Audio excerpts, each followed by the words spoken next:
I'm fine, thank you. I'm good. I'm tired, but I'm good. Yeah. I can imagine. What training tired or press conference tired? Neither, just out of sync really because of the fight. Okay. So yeah, just get out of sync a bit, and then just routine, break the routine after fights. How much is it how important is it for you to, make a statement with this next fight? I think it's not important because there's so much pressure on every fight. Do you know what I mean? So to make a statement in the Dillian Johnson fight is only going to put more pressure on the next fight. Right. So that's why I just take it all as an even playing field until I'm at a certain level, and I've got something to defend. Right now I'm a prospect. People say I'm not hunted. I'm hunting these guys just like a predator myself. So I don't put no pressure on myself. I saw someone refer to you just now as a champ, and you kind of put them straight away. Champion, prospect. 100%. Is that something you just want to temper the enthusiasm and the support that comes your way? Yeah, because I think that's not my job. That's why I joined the best promotional team right now in UK, because they're doing a great job doing that. I don't really need to do any more. So I just try and keep it all like, listen, I'm just trying my best, and wherever that takes me, whether it's here or here, we'll all soon find out my level. Yeah. I saw you on that other channel. They get in the changing room after the fights. We'd like to do that too, by the way. Yeah. I saw them. I saw you give. You look not vexed, but you look like you're fed up of the sniping and the people calling out your name. And obviously today you mentioned the fact that you're not the man for the banter. Was that what that was? No, it's just that I don't think people really understand me. I think they've already just seen me on Sky Sports. You know what I mean? They don't really know the times when we were struggling in Finchley ABC.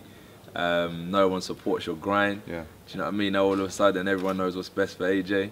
So I don't really respect that to a certain extent, in my opinion. So that's why I don't really buy into all the talking and all the politics. So that's just where I'm coming from. That's why I kind of keep it at a level playing field. There's one particular man who keeps riding your coattails. That's Dillan. Obviously we know the beef between you guys from a long time ago. That's what I'm getting at. Is it getting a bit boring now that every other interview it's like No, not at all, because if the fight happens, I think he's doing a great job of marketing it. You know what I mean? So I think he's a marketer's dream in that sense. I think for him though, I think the amateur discussion of the fight where we boxed and that's what people have got to talk about.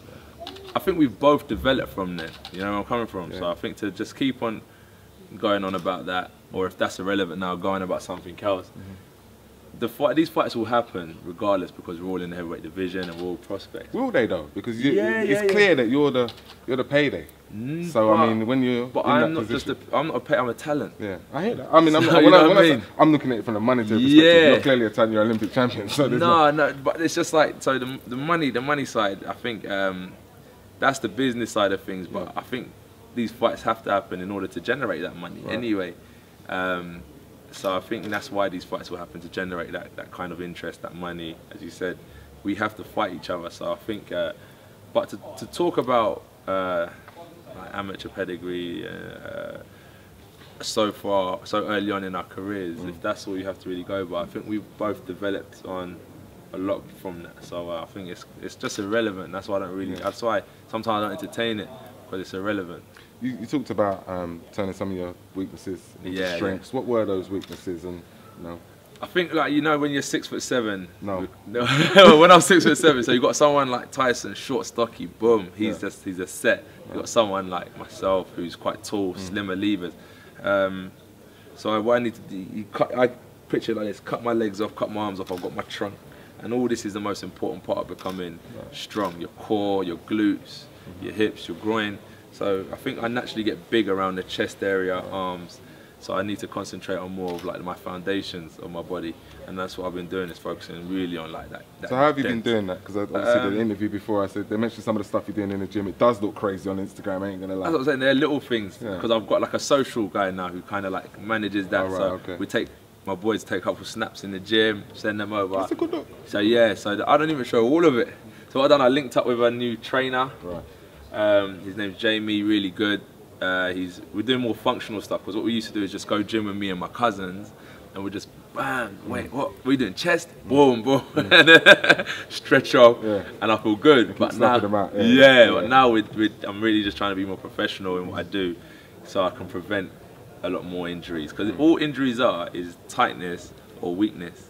So, flexibility, trying to start yoga and doing more functional movement where I'm a lot weaker and I get stronger. Talk to me about you know, the fact that you fought so quickly, you fought so recently, you're fighting so quickly again. And how many times do you want to fight for the rest of the year?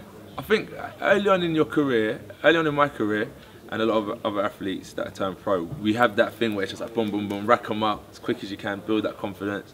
And then, because I'm not going like 12 rounds of war, I'm not coming up bruised, my hands are good, my ribs are good, I can go again.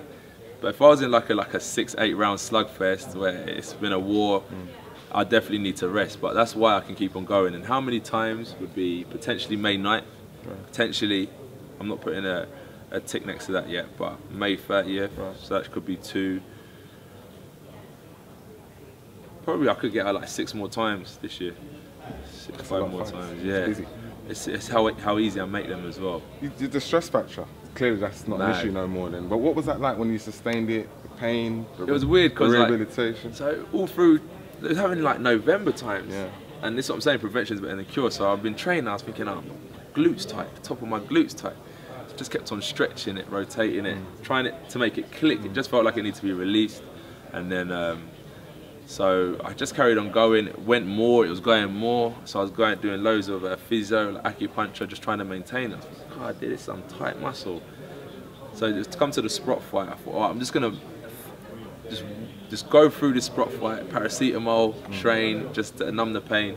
Got to the Sprott fight, I couldn't even go past here, my back was bad, my back was bad. And then I thought, all right, all I need to do is get this one fight out of the way, and this is the fight until the year ends. And I thought it was just the fact I had a busy year, so my body was tight. So we went away, I rested, it eased off. And I come back straight into training, first day it went again. I thought, for goodness sake.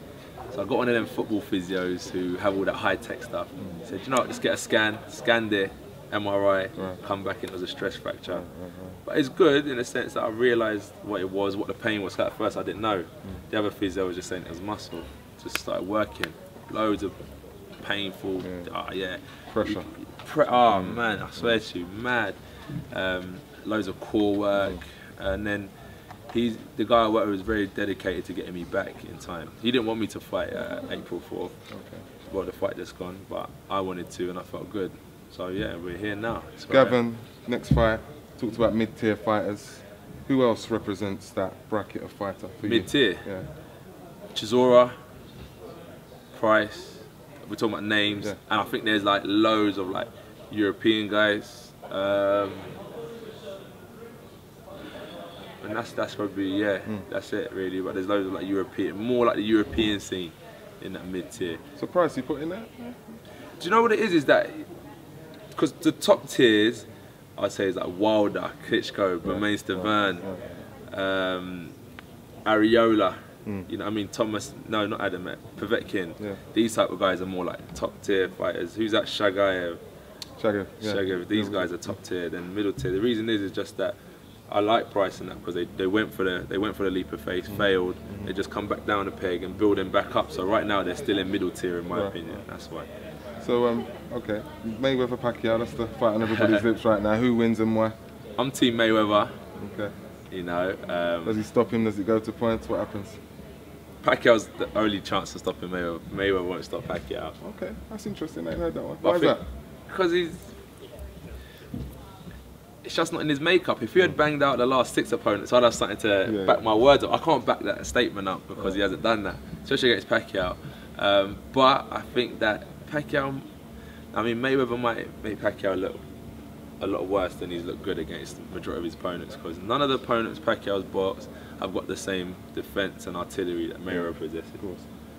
77 million on the gate, they're saying. I'm looking for a sponsorship from the money team. You know what I mean? That is crazy. Yeah, that is. Thanks for your time. That is crazy.